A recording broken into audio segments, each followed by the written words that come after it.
ఈరోజు ఏమండి మనం వినబోయేటటువంటి వర్తమానం యొక్క అంశం ఏంటంటే ఈ లోకంలో ఉన్న మనం ఏం సంపాదించాలి. అమ్మా వింటున్నారా? మనం ఏం సంపాదించాలి? పెద్దలు అంటూ ఉంటారు, అరే బ్రతుకుండగానే 4 రాళ్ళు వెనకాల వేసుకోరా. స్తోత్రం చెప్పండి. అమ్మ మొన్న రఘు అంటుండో, అమ్మ 4 రాళ్ళు వెనకాల ఏమంటే నువ్వు కిడ్నీలు వేసుకున్నావా అంటుండు. స్తోత్రం చెప్పండి. హల్లెలూయా. లేదు 4 రాళ్ళు వెనకాలంటే కిడ్నీల్లో అని కాదు. ఏమండి 4 రాళ్ళు వెనకాలంటే ఏదో సంపాదించు బతుకున్నప్పుడు అని అర్థం. హల్లెలూయా. దేవునికి స్తోత్రం చెప్దామా? హల్లెలూయా. పెద్దల మాట అది. ఏమండి బ్రతికుండగా 4 రాళ్ళు వెనకాల వేసుకోండి అనే మాట పెద్దల మాట. నిజమే. ఈ లోకంలో బ్రతికినప్పుడు మనం 4 రాళ్ళు వెనకాల వేసుకోవడం అంటే డబ్బు మాత్రమేనా? ఆ 4 రాళ్ళు అనేది డబ్బేనా పూర్తిగా? లేకపోతే ఇంకా ఏమన్నా ఉందా? ఈ లోకంలో బ్రతుకుతున్న మనం ఏమి వెనకాల వేసుకోవాలి? వేటి కొరకు ప్రయాసపడాలి? వేటి నిమిత్తం మనం ఏమండి ఈ లోకంలో మనం ముందుకెళ్ళాలి? మనం సంపాదించుకోవలసిన ఆస్తి ఏంటి? మనం సంపాదించవలసినటువంటి ఏమండి వనరులు ఏంటి? ఏమండి ఇల్లు వాకిలి, దేవుని బిడ్డలారా, భార్య పిల్లలు, లేకపోతే ఉద్యోగము, డబ్బులు ఇయ్యేనా? ఎంతసేపు చూసినా ఇయ్యేనా? ఏమండి నేను డబ్బు సంపాదించొద్దు అని నేను అనట్లేదు, కానీ నీ మనసు డబ్బు మీద పెట్టొద్దు అంటున్నాను. పూర్తిగా డబ్బే లోకంగా నువ్వు బ్రతకొద్దు అంటున్నాను. హల్లెలూయా. ఇది నా మాటే కాదు, వాక్యం చెప్పినటువంటి మాట కూడా. ఏమండి బైబిల్ గ్రంథం చెప్పినటువంటి మాట కూడా ఒకసారి చూద్దాం. సామెతల గ్రంథము 23వ అధ్యాయము 4-5 వచనాలను మనం చదువుదాం. ఐశ్వర్యము పొంద ప్రయాసపడకము, నీకు అట్టి అభిప్రాయము కలిగినను దానిని విడిచిపెట్టుము. హల్లెలూయా. వాక్యం ఏమని చెప్తుంది? ఐశ్వర్యం అంటే ధనం, డబ్బు. ఏమండి అది పొందడానికి నువ్వు ప్రయాసపడొద్దు, దాని కొరకు నువ్వు పరుగులెత్తొద్దు. ఒకవేళ నీకు అలాంటి అభిప్రాయం ఉంటే దాన్ని వదిలే అంటున్నాడు దేవుడు. ఎందుకనయ్యా, ఎందుకని విడిచిపెట్టాలి? 4-5వ వచనంలో రాయబడింది, నీవు దాని మీద దృష్టి నిలిపిన తోడనే అది లేకపోవును. హల్లెలూయా. ఏమండి అది పక్షిరాజు ఆకాశమునకు ఎగిరిపోవునట్లు అది ఎగిరిపోవును. హల్లెలూయా. గట్టిగా స్తోత్రం చెప్దామా? ఏమంటే అది రెక్కలు ధరించి ఎగిరిపోద్దంట. పక్షిరాజు అంటే పక్షిరాజు అంటే ఏంటి? గ్రద్ద. అది ఎక్కడ ఎగిరిద్ది? పైన ఎక్కడో ఎగిరిద్ది. అంటే తను నీకు అంత దూరం అయిపోద్ది. నువ్వు దాని మీద దృష్టి నిలిపినతోనే, దాని మీదే నువ్వు కేంద్రీకృతం నీ మనసు చేసినప్పుడు అది నీకు అంత దూరంగా వెళ్ళిపోతూ ఉంటది. ఎప్పుడైనా కొన్నిసార్లు కొంతమంది మాటలు మనకు భలే విచిత్రంగా ఉంటాయి. ఏమంటారో తెలుసా? ఇంతకుముందు నా చేతిలో ఎప్పుడు చూసిన చేతుల నిండా డబ్బులు ఉండేయండి, ఇప్పుడు అవసరం వచ్చింది, అవసరానికి రూపాయి లేకుండా పోయింది, నాకు ఎవరిస్తారా అని పరుగులాడుతున్నా ఒకడేమట్లేదు, ఏమి అవ్వట్లేదు అనిపిస్తూ ఉంటది. నిజమే, వాక్యం చెప్తుంది. నీ మనసు దాని మీదకి ఎప్పుడైతే వెళ్తుందో అది నీకు దూరం అయిపోద్ది. నీ మనసు దాని మీద లేనంత కాలం నీ చేతుల నిండా ధనం ఉంటది. ఏమన్నా నీ ఇంట్లో అవసరాలకు మించినంత ఉంటది. హల్లెలూయా. కానీ నీ మనసు దాని మీద ఎప్పుడైతే పెడతావు, వాక్యం చెప్తుంది అది రెక్కలు కట్టుకుని ఎగిరిపోద్దంట, నీకు దూరం అయిపోద్దంట. కాబట్టి వాక్యంలో దేవుడు అంటూ ఉన్నాడు, దాని మీద నీ మనసు పెడతానికి వీలు లేదు. హల్లెలూయా. దాని వైపుకు నువ్వు పరుగులెత్తడానికి వీలు లేదు. ఏమండి ధనం కొరకే బ్రతకడానికి వీలు. కొంతమంది డబ్బు కొరకే బ్రతుకుతారు. స్తోత్రం చెప్పండి.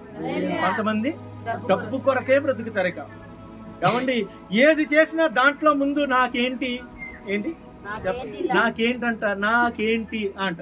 హల్లెలూయా. లేదు, నాకేంటి అనేటటువంటి తత్వం ఉండకూడదు. హల్లెలూయా. ప్రతిదీ డబ్బుతో కొనలేం మనం. ప్రతిదీ డబ్బు మనకి ఇవ్వలేదు. ఏమండి డబ్బు పరుపులు ఇస్తుందేమో, మంచాలు ఇస్తుంది, కానీ నిద్ర ఇస్తుందా? అట్లట్లేదండి. డబ్బుతో నువ్వు నిద్ర కొనలేవు. ఏమండి ఒక తత్వవేత్త ఇలా అన్నాడు, ఏమండి డబ్బుతో పరుపులు కొనగలవు కానీ నిద్ర కొనలేవు, డబ్బుతో పుస్తకాలు కొనగలవు కానీ జ్ఞానం కొనలేవు. హల్లెలూయా. స్తోత్రం చెప్పండి. డబ్బుతో ఈ లోకంలో నువ్వు కావలసినంత భోజన పదార్థాలు కొనగలవు కానీ ఆకలి కొనలేవు. ఎట్లా ఎన్నో చెప్పాడు ఆయన. హల్లెలూయా. డబ్బే సమస్తానికి కారణం కాదు. బైబిల్ చెప్తుంది దాని మీద నువ్వు దృష్టి నిలపొద్దు. ఎందుకనో తెలుసా? ఒకవేళ నువ్వు దాని మీదే దృష్టి నిలిపితే, దాని మీదే నీ యొక్క నీ ఆలోచనలన్నీ దాని మీద పెట్టి దాని కొరకే గనక నువ్వు పరుగులాడితే ఏం జరిగిద్ది? చూడండి, 1 తిమోతికి రాసిన పత్రిక 5వ అధ్యాయము 9వ వచనాన్ని చదవండి. 1 తిమోతి పత్రిక 5వ అధ్యాయము 9వ వచనం. 6వ అధ్యాయం 9వ వచనం, 6వ అధ్యాయం 9వ వచనం. ధనవంతులగుటకు అపేక్షించడం అంటే ఆశ, ఆశ, డబ్బు సంపాదించాలని ఆశ, ధనవంతులు అవ్వాలని ఆశ. ఆ ఆశ కలిగిన వారంట ఏం చేస్తారంటే శోధనల్లో పడతారంట. ఉరిలోను అవివేక యుక్తములను హానికరములైన అనేక దురాశల్లోనూ పడుదురు. హల్లెలూయా. ఎక్కడెక్కడ పడతారంట? ఏమండి, ఆ ధనం సంపాదించాలనే కోరిక నిన్ను శోధనలోనికి నడిపిస్తుంది. ఆ డబ్బు సంపాదించాలనే కోరిక నీ మెడకు కొన్నిసార్లు ఉరి తగిలించవచ్చు, అంటే మరణానికి నడిపిస్తుంది. అది అవివేకయుక్తమైనటువంటి హానికరమైన దురాశల్లోనికి నడిపిస్తుంది. హల్లెలూయా. అట్టివి మనుషులను నష్టములోను నాశనములోను ముంచివేయును. యాలయనగా ఎందుకనగా ధనాపేక్ష సమస్త విధములైన కీడులకు మూలం. దేవునికి స్తోత్రం చెప్పండి. ప్రతి కీడుకు మూలం ఏంటో తెలుసా? డబ్బే. ఒక ఆయన అడిగిందంట, డబ్బు డబ్బు నువ్వేం చేస్తావు అని అడిగిందంట. హల్లెలూయా. డబ్బు డబ్బు నువ్వేం చేస్తావు అంటే అది అందంట, ఇద్దరు స్నేహితుల మధ్యలో గొడవ పెడతానందంట. హల్లెలూయా. అన్నదమ్ముల మధ్యలో కొట్లాటలు సృష్టిస్తానందంట. స్తోత్రం చెప్పండి. హల్లెలూయా. భార్యాభర్తల మధ్యలో ఎడబాటుని కలిగిస్తానందంట. ఏంటి చెప్పండి? డబ్బు. హల్లెలూయా. డబ్బు నిజమే. ఈరోజు ఏమండి, అన్నదమ్ములు విడిపోవడానికి కారణం ఆస్తిపాస్తులు కదా. స్నేహితుల మధ్యలో ఏమండి మంచిగా వ్యాపారం చేసుకునే స్నేహితుల మధ్యలో, ప్రాణ స్నేహితుల మధ్యలో తగాదాలు వచ్చి వారు వేరైపోవడానికి కారణం ఈ ఆస్తి కాదా, డబ్బు కదా? డబ్బే. వాక్యం చెప్తుంది, ధనాపేక్ష సమస్త విధాలైన కీడులకు మూలం. హల్లెలూయా. దేవుని బిడ్డలారా, అంటే అయ్యగారు డబ్బు మనం సంపాదించకూడదా అంటే, దేవుని బిడ్డలారా, డబ్బు సంపాదించవచ్చు కానీ డబ్బు నీ మీద అజమాయిషీ చేయకూడదు. మా విన్నారా? ఎంతమందికి అర్థమైంది? నువ్వు ధనం సంపాదించు, ధనం నిన్ను నడిపించకూడదు, నువ్వు డబ్బును నడిపించాలా. స్తోత్రం చెప్పండి. కొంతమంది డబ్బు నడిపిస్తుంది, ధనం నడిపిస్తుంది. హల్లెలూయా. అట్లా కాదు. ఏమండి, ధనం నీ కంట్రోల్లో ఉండాలి కానీ నువ్వు డబ్బు కంట్రోల్లోనికి వెళ్ళిపోకూడదు, నువ్వు ఆస్తిపాస్తుల కంట్రోల్లోనికి వెళ్ళిపోకూడదు. హల్లెలూయా. అందుకే సంఘానికి దేవుడు ఒక మంచి ఆజ్ఞ ఇచ్చాడండి. మంచి ఆజ్ఞ ఇచ్చాడు. ఏంటి ఆజ్ఞ అంటే, యాకోబు పత్రిక ఒకసారి చూడండి, 2వ అధ్యాయం. యాకోబు పత్రిక 2వ అధ్యాయంలో అద్భుతమైనటువంటి మాట ఇక్కడ రాయబడి ఉంటది. చూడండి, 2వ అధ్యాయం 1వ వచనం నుంచి చదువుతున్నాను. నా సహోదరులారా, మహిమాస్వరూపియగు మన ప్రభువైన యేసుక్రీస్తును గూర్చిన విశ్వాస విషయములో మోమాటము గలవారై ఉండకండి. హల్లెలూయా. ఏముండకూడదంట? మొహమాటం కలిగిన వారుగా నువ్వు ఉండకూడదు. విశ్వాస విషయంలో మొహమాటం ఉండకూడదు. ఏ విషయాల్లో మొహమాటం? యాలయనగా బంగారపు ఉంగరం పెట్టుకొని ప్రశస్తమైన వస్త్రాలు ధరించుకొని ఒకడు మీ సమాజ మందిరంలోనికి వచ్చినప్పుడు మురికి బట్టలు కట్టుకొని దరిద్రుడను లోపలికి వచ్చిన ఎడల మీరు ప్రశస్త వస్త్రాలు ధరించుకొని వారిని చూసి సన్మానించి, నీవిక్కడ మంచి స్థలమందు కూర్చునమని చెప్పి ఆ దరిద్రునితో, నీవిక్కడ నిలువుము, లేక ఇక్కడ నా పాదపీఠమునకు దిగువన కూర్చున్నామని చెప్పిన ఎడల మీ మనసుల్లో భేదాలు పెట్టుకొని మీరు దురాలోచనతో విమర్శలు చేసిన వారెవరు కారా? హల్లెలూయా. స్తోత్రం చెప్పండి. వాక్యం ఏం చెప్తుంది? ఈరోజు సంఘంలోనికి ధనం రాకూడదండి, డబ్బు రాకూడదు. సంఘంలోనికి ఎవరి పేరు ప్రఖ్యాతలు కలిగినోడ్రా, ఈడు గొప్పోడ్రా, ఈడు పేదోడ్రా అనే భేదాభిప్రాయాలు రాకూడదు. దేవునికి స్తోత్రం చెప్పండి.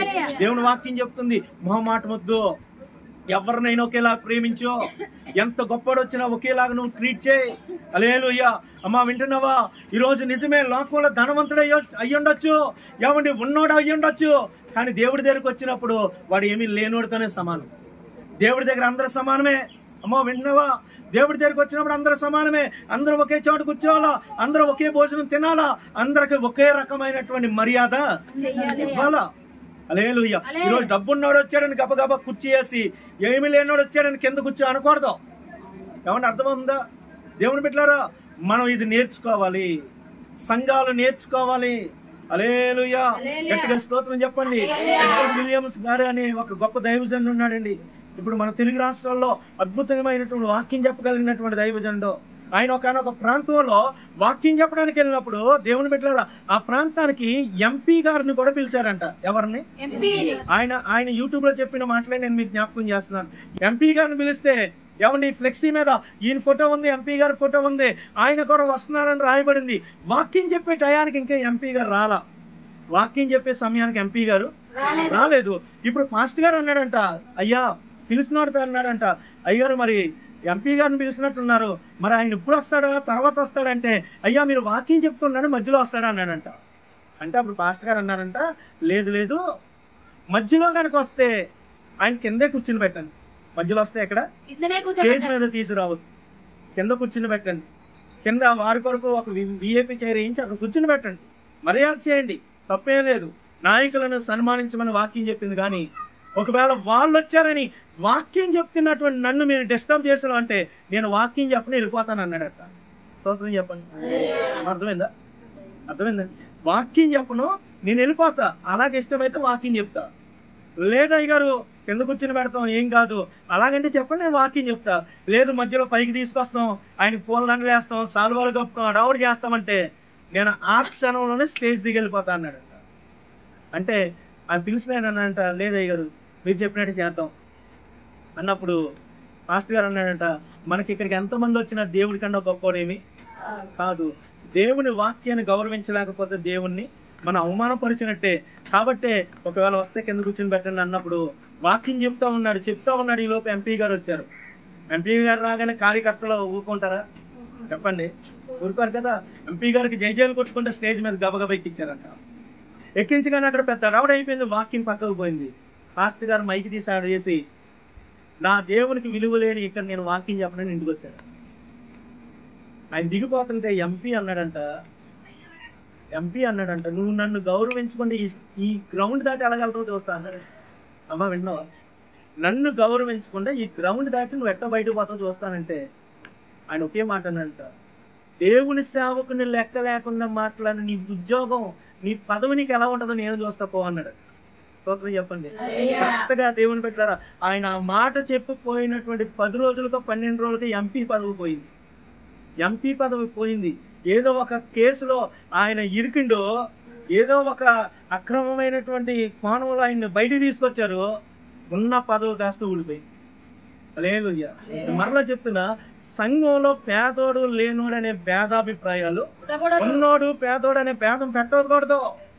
ఏమండి, కుల రాజకీయాలు సంఘాల్లో చేయకూడదు. కొన్ని సంఘాలు ఉన్నాయి, ఒక్కొక్క కులానికి ఒక్కొక్క సంఘం. పాదుగోళ్ళందరికీ ఒక సంఘం, మాలోళ్ళందరికీ ఒక సంఘం, రెడ్డోళ్ళందరికీ ఒక సంఘం, కాపులందరికీ, లంబడోళ్ళందరికీ ఒక సంఘం. ఇదేంటి సంఘమా? దేవుడు ఒక మాలోడికైనా, బాదుకోడికైనా, రెడ్డోడికైనా, కమ్మోడికైనా, కాపోడికైనా అందరికీ దేవుడా? ఒకడికే దేవుడా? దేవుడే. వాక్యం అందుకే అన్నాడు, వాడు ఎంతటోడైనా అందరిని ఒకేలా సన్మానించు, అందరిని ఒకేలా గౌరవించు. హల్లెలూయా. చెప్పండి, గట్టిగా చెప్పండి.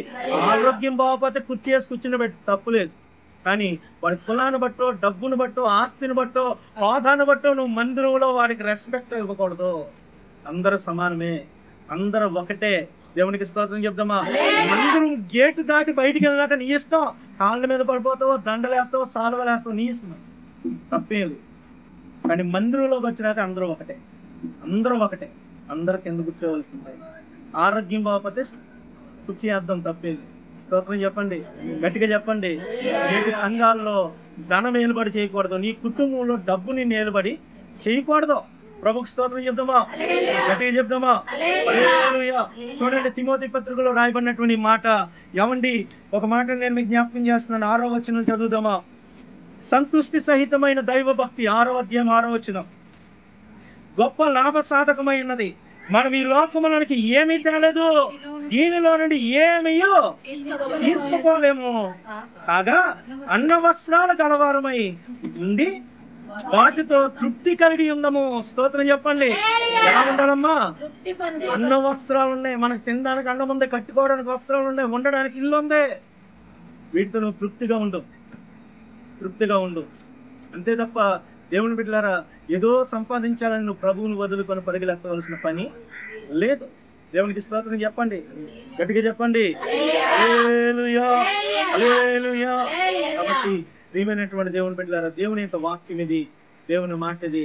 ఇప్పుడు అలాగని మిమ్మల్ని పని పాట చేయకుండా నాకు అన్నం ఉంది, వస్త్రాలు ఉన్నాయి కాబట్టి నేను ఇంట్లో కూర్చుంటాను అయ్యారు అని బైబిల్ ఏడలేదు. ఏమండి వాక్యం ఏమని చెప్తుంది తెలుసా? 13వ అధ్యాయం ప్రసంగి గ్రంథం, క్షమించండి, సామెతల గ్రంథం 13వ అధ్యాయం 22వ వచనం ఒకసారి చదవండి. సామెతల గ్రంథం 13:22. మంచివాడు తన పిల్లలను ఆస్తికర్తలుగా చేయును. ప్రభుకి స్తోత్రం చెప్పండి. ఏంటి మంచోడు ఏం చేస్తాడంటే తన పిల్లలను ఆస్తికర్తలుగా చేయను. హల్లెలూయా. నువ్వు మంచితనంతో నీ పిల్లల కొరకు సంపాదించు, తప్పేం లేదు. నువ్వు పని చేయి, కష్టపడు, సోమరిపోతులాగా ఉండకూడదు. ఎలా ఉండకూడదు? అట్లా సోమరిపోతులాగా బ్రతకమని బైబిల్ చెప్పలేదు. నువ్వు కష్టపడి పని చేయమని బైబిల్ చెప్పింది. నువ్వు కష్టపడి పని చేసి నువ్వు తినగా మిగిలింది నీ పిల్లల కొరకు దాచిపెట్టి తప్ప అప్పులు పాలు చేసి వాళ్ళని అప్పుల్లో పడేస్తే నువ్వు మంచి తల్లిదండ్రులు అవ్వవు. హల్లెలూయా. అర్థమవుతుందా? కొంతమంది ఆస్తులు పంపకాలు అప్పుడు, అరే ఇదిగో 5 లక్షలు అప్పు ఉంది కానీ ఈ 3 లక్షలు పెద్దోడు కడతాడు, నువ్వు కట్టరా. ఏం పంచుతారు? ఇలా అప్పులు పంచుతారు. అప్పులు పంచే తల్లిదండ్రులు ఉండకూడదు క్రైస్తవులు అనే వాళ్ళు. హల్లెలూయా. వాక్యం చెప్తుంది, నువ్వు మంచి వాడువైతే, నువ్వు మంచి తల్లిదండ్రులుగా ఉండాలనుకుంటే నీ పిల్లల కొరకు నువ్వు బ్రతికుండగానే కొద్ది గొప్ప కూడబెట్టు. నువ్వు ఒకవేళ దాచిపెట్టకపోయినా పర్లా, వాళ్ళ మీద అప్పులు మాత్రం వేసుకోమాక. స్తోత్రం చెప్పండి. వాళ్ళ మీద అప్పులు వేసుకోమాక. హల్లెలూయా. గట్టిగా దేవునికి స్తోత్రం చెప్దామా? హల్లెలూయా. కొంతమంది దేవుని బిడ్డలారా అన్యాయంగా సంపాదిస్తూ ఉంటారు, అన్యాయంగా అక్రమంగా సంపాదిస్తారు. ఎవరి కోసం అయ్యా అంటే పిల్లల కోసం. ఎవరి కోసం? పిల్లల కోసం. ఏంటంటే అన్యాయంగా సంపాదించడం ఏంటి, అక్రమంగా సంపాదించడం ఏంటి అంటే, ఈవిడికి ఇంత పొలం ఉంటుంది, పక్కనోడి పొలాన్ని కూడా కొంచెం కొంచెం కలుపుకుంటూ ఉంటారు మాటస్లో గొడవలు. హల్లెలూయా. ఏమండి ఇళ్ల స్థలాలు కలుపుకుంటూ ఉంటారు. హల్లెలూయా. వడ్డీలకు ఇచ్చి వడ్డీలకు బదులు స్థలాలు ఆక్రమించుకుంటూ ఉంటారు, పొలాలు లాక్కుంటూ ఉంటారు, ఇల్లు లాక్కుంటూ ఉంటారు. హల్లెలూయా. ఇదంతా అన్యాయపు సంపాదన కదా, అక్రమమైన సంపాదన కదా. అలా సంపాదించిన ధనం ఇక్కడ రాయబడింది, పాపాత్ముల ఆస్తి నీతిమంతులకు ఉంచబడును. నువ్వు పాపం చేసి అన్యాయం చేసి అక్రమంతో నువ్వు సంపాదించిన ఆస్తి నీ పిల్లలకు ఉండదు. గుర్తుపెట్టుకోండి, నీ పిల్లలకు ఉండదు. వాళ్ళు దాంట్లో ఉండలేరు, వాళ్ళ దాంట్లో నివాసం ఉండలేరు, వారు దాంట్లో కాపురం చేయలేరు. దానివల్ల నువ్వు శాపం పొందుతావు, నీ పిల్లలు శాపగ్రస్తులు అవుతారు.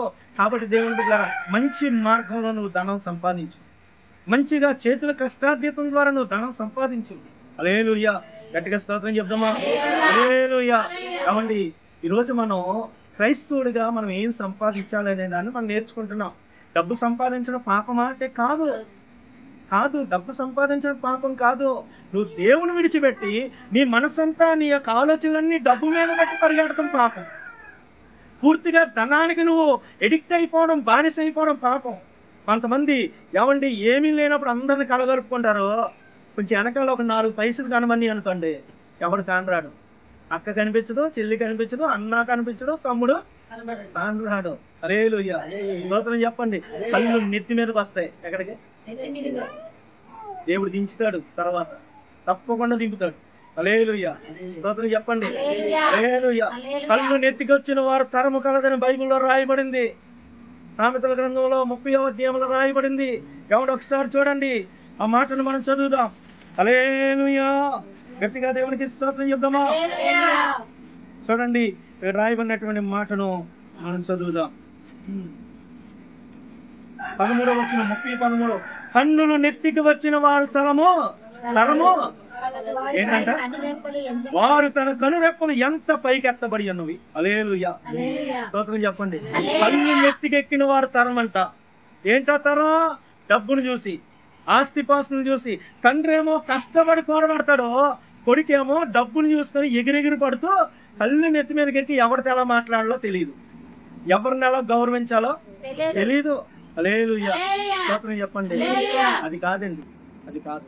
ఈరోజు దేవుని బిడ్డలారా, దేవుడు నీకు బలం ఇచ్చాడా, శక్తినిచ్చాడా? కష్టపడు, పనిచేయి. వాక్యం చెప్తుంది, శ్రద్ధగా పనిచేయవాడు ఏలుబడి చేస్తాడన్నాడు. వాడు ఎప్పుడు కింద ఉండడో, ఒకటి దగ్గరికి వెళ్ళి చేయి చాపడో, వాడు అజమాయిషి చేస్తాడు, ఏలుబడి చేస్తాడు. 10 మంది వాడి దగ్గర బ్రతుకుతారు నువ్వు కష్టపడి పని చేస్తే. సోమరిపోతులు చింపిరి బట్టలు ధరించినని వాక్యంలో రాయబడింది. వాడి కట్టుకోవడానికి కూడా బట్టలు ఉండవు సోమరిపోతుడికి. స్తోత్రం చెప్పండి. ఈరోజు దేవుని బిడ్డ యవనస్తులారా, దేవునికి బలం ఇచ్చాడు, శక్తిని ఇచ్చాడు. ఎవరి తల్లిదండ్రుల మీద ఆధారపడకండి. తల్లిదండ్రులు తెచ్చి పెడితే తినాలని చూడమాకండి. కష్టపడండి. మీకు తగిన పని మీరు చేయండి. మీరు ఎంతవరకు పని చేయగలరో కష్టపడండి. కనీసం మీ పాకెట్ మనీ కన్నా మీరు సంపాదించుకోండి. మీ చదువుల కన్నా మీరు సంపాదించుకోండి. హల్లెలూయా. మా ఫ్రెండ్ ఉన్నాడండి, మా ఫ్రెండ్ ఏమండి, మా ఊరే అబ్బాయిది ముత్యాలరావు, ముత్యం అబ్బాయి పేరు.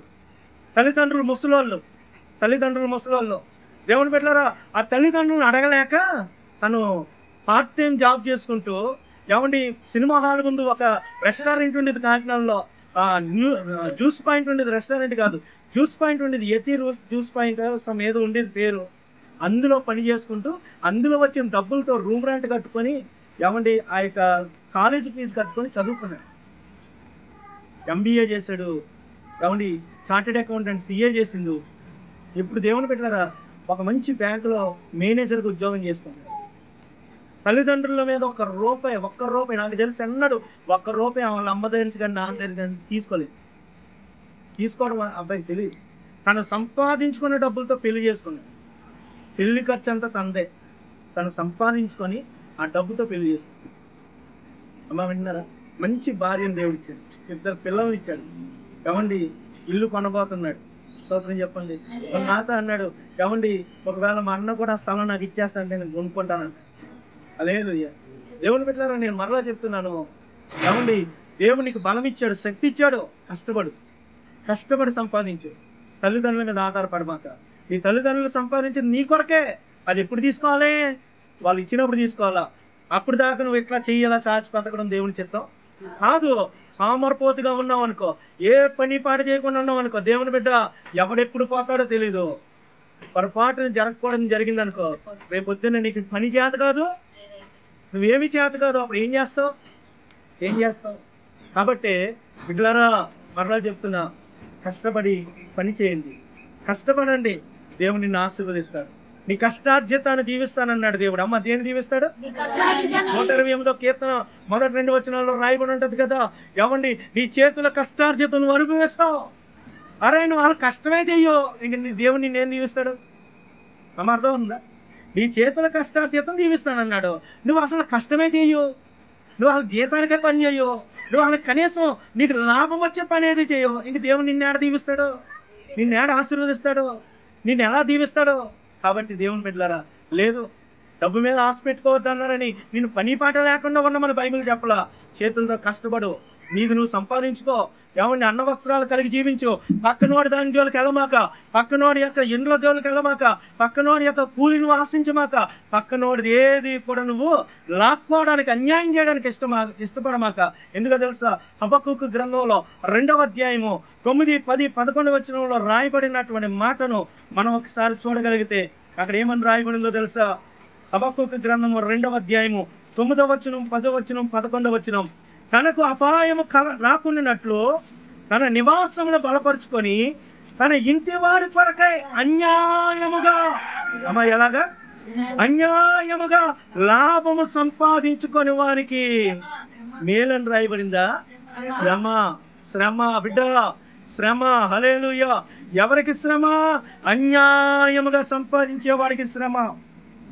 నీవు చాలా మంది జనములను నాశనం చేయొచ్చు, నీ మీద నీవే నేరస్థాపన చేసి ఉన్నావు. నీ దురాలోచన వల్ల నీ ఇంటి వారికి అవమానము తెచ్చి ఉన్నావు. గోడల్లోని రాళ్ళు మొరపెడుతున్నాయి, తోలాలు దానికి ఆమేన్ ప్రత్యుత్తరాలు ఇస్తున్నాయి. హల్లెలూయా. స్తోత్రం చెప్పండి. హల్లెలూయా. అమ్మ, అర్థమవుతుందా? బిడ్డలారా, వినండి. దేవుడు కష్టపడి సంపాదించమన్నాడు కానీ అన్యాయం చేయమని ఎక్కడ చెప్పలేదు. పక్కనోడు ఆశించమని ఎక్కడ చెప్పలేదు. హల్లెలూయా. వడ్డీ వ్యాపారం చేయమని ఎక్కడ చెప్పలేదు. హల్లెలూయా. ఏమండి, సరిహద్దు రాళ్ళను జరపమని ఎక్కడ చెప్పలేదు. బైబిల్ చెప్తుంది, సరిహద్దు రాళ్ళు జరిపేవాడు, అన్యాయపు త్రాసు తూచేవాడంటే దేవునికి అసహ్యం అంట. అన్యాయపు త్రాసు అంటే ఏంటి? ఏమండి, అన్యాయపు త్రాసు అంటే వ్యాపారంలో అన్యాయం. యేసన్న గారి సంఘంలో సంఘ పెద్ద ఉండేవాడంట. హల్లెలూయా. స్తోత్రం చెప్పండి. యేసన్న గారు తెలుసమ్మా? తెలిసిన వాళ్ళు చెప్పండి. ఆయన దగ్గర సంఘ పెద్ద ఉండేవాడంట. ఆయన ఒక బియ్యం వ్యాపారం పెట్టాడు. ఏ వ్యాపారం అమ్మా చెప్పండి? మంచిగా ప్రార్థన పెట్టి పాస్టర్ గారే రిబ్బన్ కటింగ్ చేశాడంటే దానికి ఏసన్న గారు రిబ్బన్ కటింగ్ చేసిండో మంచిగా వ్యాపారం బాగా నడుస్తుంది. ఒకరోజు ఏమండి ఆ వ్యాపారం మొదలెట్టినాడు కూడా 2-3 నెలలకే ఏసన్న గారు దారిని పోతా అరే ఇక్కడ మన సంఘ పెద్ద ఉన్నాడు కదా, సరే అలాగే వెళ్తున్నాడు కదా, ఒకసారి ఎలా ఉన్నాడో పలకరించిపోదామని ఆ బిజీ సైకిల్లో కూడా ఆగి ఆయన ఇంటికి వెళ్ళిండట. గబగబా ఏసన్న గారు వచ్చారని కుర్చీ వేసి కూర్చుని పెట్టిండు. ఏమండి ఈలోపు దేవుని పెట్టారు ఒక ఆయన వచ్చాడు బియ్యం కొనడానికి. ఏం కొనడానికి వచ్చిండు? బియ్యం కొనడానికి ఒక ఆయన వచ్చాడు. రాగానే ఈ సంఘ పెద్ద పిలుచాడంట, చిన్నదానా మానికి తీసురా అన్నాడంట. ఏమన్నాడు? చిన్నదానా మానికిదే అన్నాడంట. అనగానే మానికి తెచ్చింది. మానికి తేగానే ఆయన 4 మానికలు 5 మానికలు కొనుక్కున్నాడు. వెళ్ళిపోయాడు. పాస్టర్ గారితో మాట్లాడుతుంటే ఈలోపు ఒకడు సూటు బూట్ వేసుకొని వచ్చింది. ఇప్పుడు అన్నాడు, పెద్దదానా మానికి తీసురా అన్నాడంట. హల్లెలూయా. ఏమన్నాడు? పెద్దదానా మానికి తీసురా అంటే మానికి తెచ్చింది. తేగానే ఆయనకి కూడా ఒక 5-6 మానికలు కొలిసి బియ్యం అమ్మిండు. అయిపోయింది. ఏసన్న గారు విచిత్రంగా చూస్తున్నాడంట.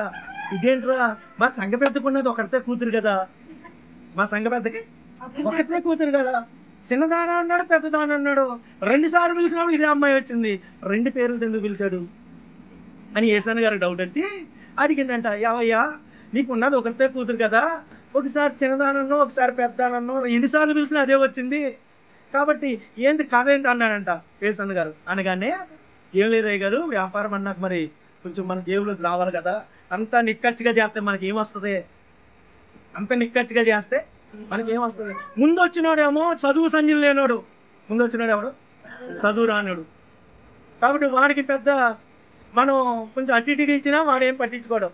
కాబట్టి చిన్నదానాన్ని కానీ చిన్నమానికి తెస్తుంది. హల్లెలూయా. చిన్నదానాన్ని కానీ చిన్నమానికి తెస్తుంది. కాబట్టి చిన్నమానితో కొలుసు కోసం అనుకో మనకు 1 కేజీ 2 కేజీలు బియ్యం. రెండోసారి వచ్చినాడు బాగా చదువుకున్నవాడు, సూటు బూట్ వేసుకున్నాడు, వాడికి ఏమాత్రం కొంచెం బరువు తగ్గిందనుకో పక్క కట్టులే కదా కాట పెడతాడు, నా బండారం బయటపడింది. అందుకని పెద్దదానా అనగానే పెద్ద మానికి తెస్తుంది. చెప్పండి. హల్లెలూయా. అమ్మ అర్థం ఉందా?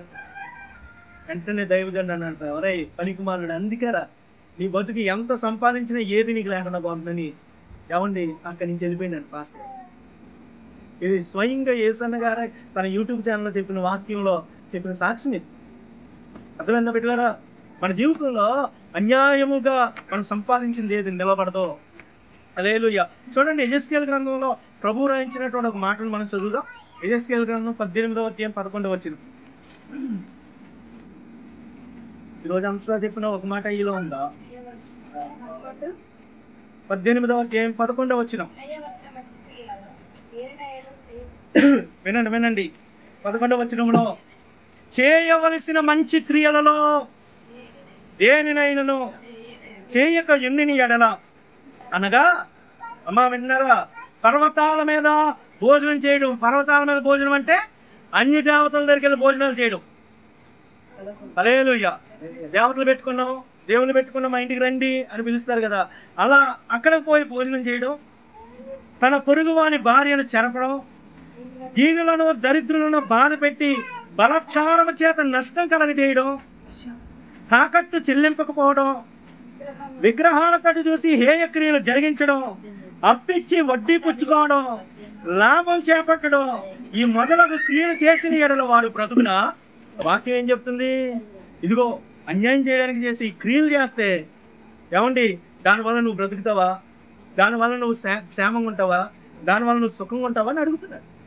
కాబట్టి పెట్టారా అమ్మా, ఈ లోపల మనం సంపాదించడం అనగా డబ్బు ఒకటే కాదు, ధనం ఒకటే కాదు. ఏమండి ధనం మనకు ఎంతవరకు కావాలో అంతవరకునే. ఒకవేళ దేవునికి ధనం ఇచ్చాడా, ఆ ధనముతో లేనోళ్ళకి సాయం చేయి, పేదలను ఆదుకో, దేవుని సేవ కొరకు నువ్వు గుప్పిలు విప్పు, దేవుని నేను దీవిస్తాడు, ఆశీర్వదిస్తాడు. హల్లెలూయా. అయితే ఈ లోకంలో మనం సంపాదించవలసింది, నీ పిల్లలకు ఆస్తిపాస్తులు సంపాదించడం తప్పేం కాదు. వాక్యం కూడా అదే చెప్పింది కదా, మంచివాడు తన పిల్లలను ఏమండి వారి కొరకు ఆస్తిని పోగు చేస్తాడు, వారిని ధనవంతులుగా చేస్తాడని వాక్యం రాయబడింది. ధనవంతులుగా చేయమన్నాడు కదా దేవుడు అని అన్యాయం చేయమాకండి, అది నీకు కానీ నీ పిల్లలకు కానీ సరైనది కాదు. ఆ ఆస్తి పాపం చేసి సంపాదించిన ఆస్తి నీతిమంతులకు వెళ్ళిపోద్దంట. హల్లెలూయా. గట్టిగా దేవునికి స్తోత్రం చెప్తామా? నీది నీకు మాత్రమే మిగిలిద్ది. అమ్మా నువ్వు ఎంత కష్టపడ్డావో అదే మిగులుతుంది. హల్లెలూయా. ఒక రోజున ఒక పాల వ్యాపారి ఎవండి వాడలో ప్రయాణం చేస్తున్నాడంట. ఎవరు? పాల వ్యాపారి. ఆయన వ్యాపారం భలే చేస్తాడు. ఎవండి గేదె 1 లీటర్ పాలు ఇచ్చింది అనుకోండి, అందులో లీటర్ నీళ్లు కలుపుతాడు. హల్లెలూయా. లీటర్ పాల్లో ఉన్నారు ఇక్కడ పాలు పోసే వాళ్ళు, లీటర్ పాలలో లీటర్ నీళ్లు కలుపుతారు. హల్లెలూయా. స్తోత్రం చెప్పండి, గట్టి చెప్పండి. హల్లెలూయా. దేవుని పెట్టారా అట్లా ఎంతమంది అమ్మా పలుచుకున్నాయమ్మ అంటే మా గేదె ఎత్తేస్తుంది, తీసుకుంటే తీసుకో లేకపోతే లేదు అని ఏమండి అట్లా పోసి సంపాదించిందంట. ఓ రోజు దేవుని పెట్టారా అతను సంపాదించిందంతా మూట కట్టుకొని ఏమండి తన సొంతూరుకు బయలుదేరాడు. పడవెక్కాడు. పడవెక్కగానే అందులో ఎక్కడి నుంచి వచ్చింది తెలియదు, కోత వచ్చింది. హల్లెలూయా. ఒక కోత వచ్చి వీడు సంపాదించిన మూట మొత్తం, ఆ రోజుల్లో అన్ని పైసలే కదా ఏమండి, చిల్లర డబ్బులే కదా, సంపాదించినవి అన్నీ తీసుకెళ్ళి ఆ మూట పట్టుకొని పైన కూర్చుంది. ఎక్కడ? ఆ లాంచ్ ఎక్కినప్పుడు, ఆ పడవ ఎక్కినప్పుడు ఇలా పైన ఉంటది కదా, దాని మీద కూర్చుంది. పడవలో కూర్చొని ఏమండి అది ఇసురుతా ఉంది. ఒకటి తీస్తుంది, ఇది నీకు, ఇది నీకు. ఒకటేమో ఈడేపు కాస్తుంది, ఒకటేమో చెప్పండి నీళ్ళ వేస్తుంది. హల్లెలూయా. ఒకటి ఈడికి, ఒకటి నీళ్ళకి. కాబట్టి నీళ్ళ ద్వారా సంపాదించినవి అన్ని నీళ్ళకి వెళ్ళిపోయి, పాల ద్వారా సంపాదించింది మాత్రమే ఇక్కడ చేరుకొచ్చింది. స్తోత్రం చెప్పండి, గట్టి చెప్పండి. నేను చెప్పేది ఏంటంటే బిడ్డలారా, వాక్యం చెప్పేది అదే. మనం అన్యాయం చేసి సంపాదిస్తుంది మనకు మిగలదు. హల్లెలూయా. హల్లెలూయా. ఈ లోకంలో ఇంకా మనం ఏం సంపాదించాలి? ధనంతో పాటు మనం ఏం సంపాదించుకోవాలి? కొన్ని మాటలు నేను మీకు జ్ఞాపకం చేస్తాను.